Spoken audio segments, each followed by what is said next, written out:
Murder by Mushroom: The True Story of the Leongatha Lunch. We're exploring a case that sent shockwaves across Australia. A seemingly normal lunch turning deadly through the use of death cap mushrooms. 3 people died, 1 survived, and 1 person now sits convicted of murder. This story is important because it blends everyday domestic life with lethal toxins, reminding us just how easily routine can become tragedy.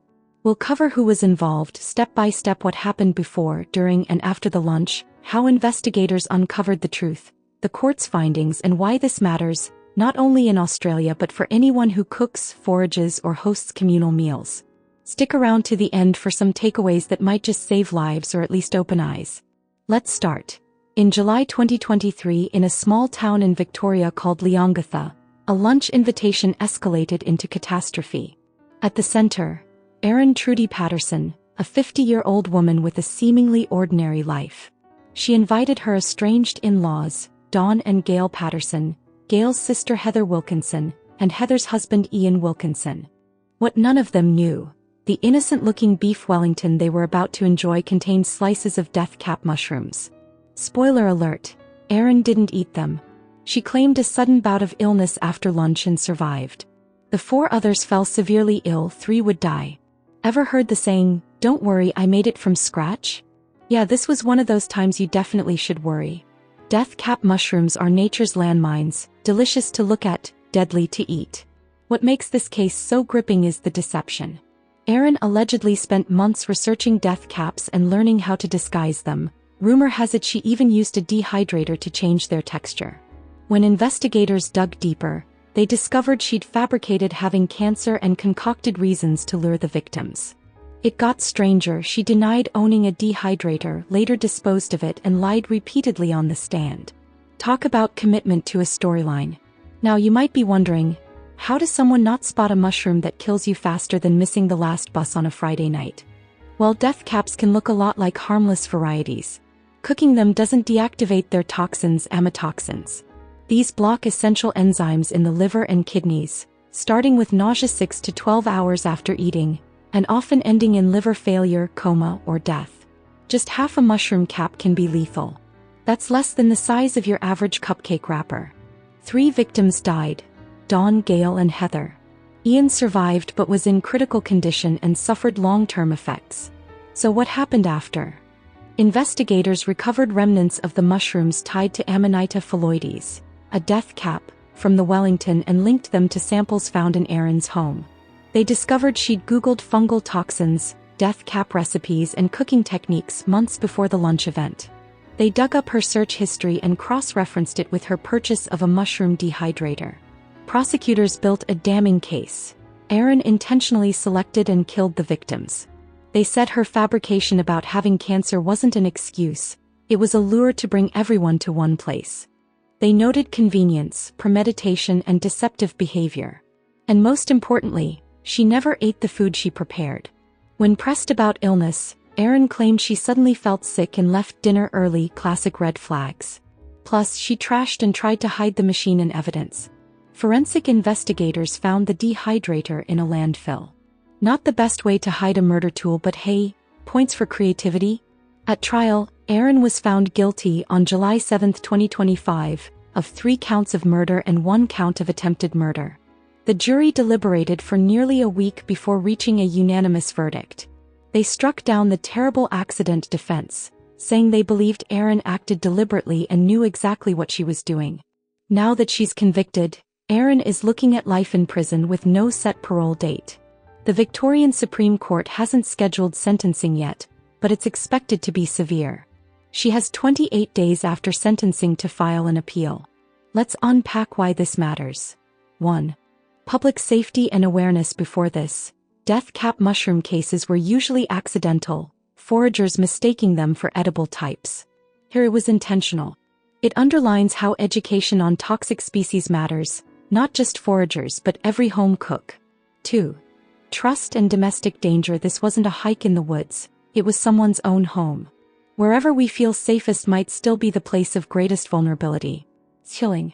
3. Media and community impact. The case sparked a wave of podcasts, documentaries, true crime specials, and even street art. A Melbourne mural captured international attention. People can't stop talking about it, dissecting motives. For legal precedent, prosecutors had to show beyond reasonable doubt that Aaron intended to kill, planning, research, deception. The case sets a high bar for future poisonings and how intent is established. 5. Mushroom safety for mushroom enthusiasts. This means double-checking not just one's own harvest, but being cautious about what goes into dishes. Even seemingly innocuous ingredients matter. Let's also break down the timeline. Before July 29, 2023, Aaron researches mushrooms and toxins, purchases dehydrator, fabricates illness to lure family. July 29, 2023, lunch is served, beef Wellington with death caps. Aaron abstains. Hours later, GI symptoms hit. Victims taken to hospital, 3 succumb. Post-incident, Aaron claims ignorance, cites her own illness, and denies knowing about mushrooms. Investigation. Forensics find mushrooms in food, dehydrator. Aaron's browsing history reveals a sinister pattern. Trial. Jury hears evidence. Verdict is guilty on July 7, 2025. Now, awaiting sentencing. Appeal window begins after judgment. Why keep watching this video until the end? You'll hear how investigators piece together this puzzle like a detective novel. You'll get expert insight on mushroom toxicity and how cooking myths can be deadly. You'll hear from legal analysts on how premeditation was proven. You'll gain tips to protect your own kitchen whether you cook or forage. And you'll get a sneak peek into how this will be remembered. Murals, podcasts, protections, the investigation, how it all came to light. 1. Victims' symptoms: vomiting, diarrhea, acute liver failure. 2. Toxicology, tests on tissue found amatoxins. 3. Search history, how to cook death cap mushrooms safely, how much is a lethal dose, dehydrator effects on toxins. 4. Dehydrator, Aaron claimed she never owned one, later discarded it. 5. Motive inference, estranged relationship with in-laws, faked a cancer diagnosis, likely wanted financial or emotional closure. 6. Forensics, traced mushroom spores from dehydrator. 7. Forensic linguistics, Aaron's writing and speech during investigation suggest guilt. 8. Timeline scrutiny, how quickly she stopped eating, how she mysteriously fell ill herself. Each layer tightened the case. Death cap mushrooms science breakdown. Amanita phalloides, native to Europe, introduced elsewhere. One of the deadliest mushrooms. Toxin, amatoxin, deadly to liver and kidneys. Why cooking doesn't help. Heat resistant, passes through typical cooking temps intact. Symptoms timeline. 6-12 hours post-ingestion, severe GI distress. Next 24-48, apparent recovery. Final 48-96 hours, liver failure, encephalopathy, death. Treatment, intensive dialysis, liver transplants, but survival rates low unless caught early. Prevention, use reputable foraging guides, never guess. If foraging, double-check or avoid altogether. The courtroom drama. Prosecutors argued. Intent established by research, preparation, and Aaron's behavior. Disguised mushrooms, faked cancer, avoided eating them. Defense claimed. Tragic accident, Aaron said she mistook mushrooms. But she didn't eat them. She researched toxicity. She hid the dehydrator. She lied about owning it. She learned symptoms, Google history suggests awareness. Jury's view. Everything points to murder. Guilty verdict on July 7, 2025, after nearly a week of deliberation.